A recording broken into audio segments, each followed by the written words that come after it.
Is Apple pushing creativity or pushing the boundaries? Plus, a look at Adobe's newest app, a first look at an exciting announcement from Axon, and much more. Let's dive in.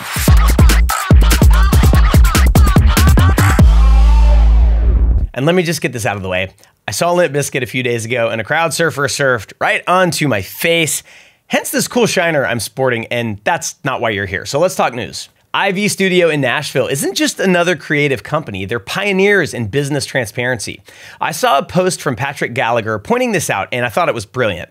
IV has a detailed pricing page on their website, which is quite uncommon in the animation industry. This page not only lists their services with corresponding prices, but it also links to projects that they've completed within those budget ranges. It's a bold strategy aimed at demystifying the cost for potential clients and setting clear expectations from the start. This approach of rolling out the transparency could attract startups and smaller brands looking for quality animation without the guesswork of traditional pricing models. Very cool. Software developer and animation enthusiast Nikki Eek has made significant strides with one of my new favorite apps, Rive. She developed a package that simplifies the use of animated icons in app development. This tool allows developers to integrate customizable animations seamlessly, enhancing user interfaces with sweet animated icons. The collaboration with Jakarta-based animator Danny Yar and Rive team member Michael Myers, yes, that's his real name, highlights a relatively new approach to combining design and development that was much more difficult prior to Rive. This not only opens up cool opportunities for app developers, but it's also an early sign of the types of products motion designers who are living it up can build that becomes scalable and useful to millions of people who are building software. Nebula is ready to rearrange the boundaries of streaming content with their latest executive hire, friend of School of Motion Valentina V, now the director of motion pictures. Alongside Nebula production vice president Trenton Watterson, who is a Marvel Studios veteran, they plan to transform how digital creators transition to filmmakers. This move is part of Nebula's broader strategy to leverage the creator economy, providing a platform where established digital personalities can produce cinema-quality work. It's a significant step towards blurring the lines between digital content and traditional filmmaking, reflecting the evolving landscape of media production. And if this is interesting to you, check out our interview with business development guru Joe Nash as we got into this topic in that episode. The Art Directors Guild recently announced the suspension of their training and job placement programs, a decision driven by the current production slowdown. This has left over 75% of their members unemployed, prompting the Guild to reconsider promoting careers in a field with few opportunities.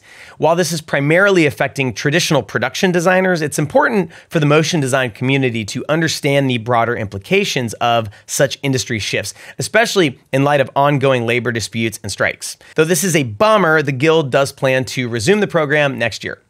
Sekani Solomon, who headed up one of my absolute favorite pieces of 2023, is a real one. He recently provided an in-depth look into his creative process during a presentation at NAB at the Maxon booth.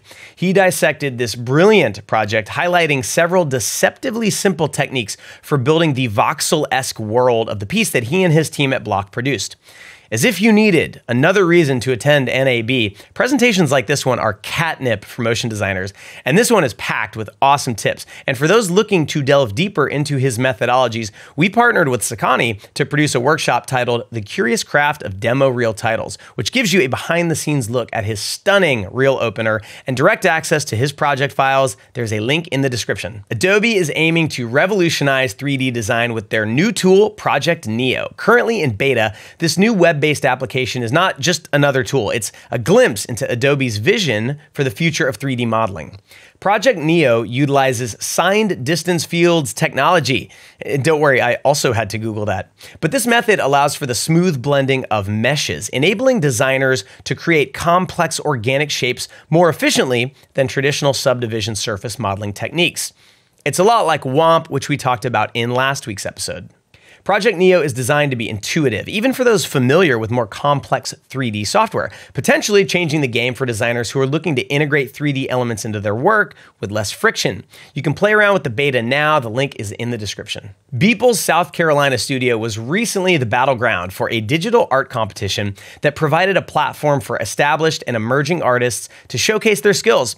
Hosted by Nick Campbell of Grayscale Gorilla, this event was not just a contest, but a celebration of creativity and community. community. Events like this are crucial for the development of artists, offering publicity and the opportunity to engage with others in the field in a competitive but super friendly environment. Our very own EJ Hats and Pants Hassenfratz competed, though he and the other competitors were beat out by everyday artist Josh Brockett. So congrats, Josh. I love seeing people give back like this. It just goes to show you that as much success as he's had, he didn't do it all for the nookie. Show me what you got. The Motion Awards by Motionographer are now open for submissions for 2024. This prestigious competition offers categories ranging from commercial to documentary and even includes a student division, providing a platform for both established and upcoming talents to gain recognition. Winning an award can significantly enhance a portfolio, offering industry-wide recognition and opening doors to new opportunities. So check that out. Details are in the description. It's no guarantee you'll win if you enter, but sometimes you just got to have faith. The Midwest is gearing up for the Making Midwest Conference, hosted at the Columbus College of Art and Design starting this Friday and running from May 17th through the 19th. The super cool studio Made by Things is hosting the event, and it promises a packed schedule with presentations and workshops aimed at fostering skills and connections within the creative community. Attendees can expect to network with peers and learn from industry leaders like Sarah Beth Morgan, the brilliant instructor for our illustration for motion class.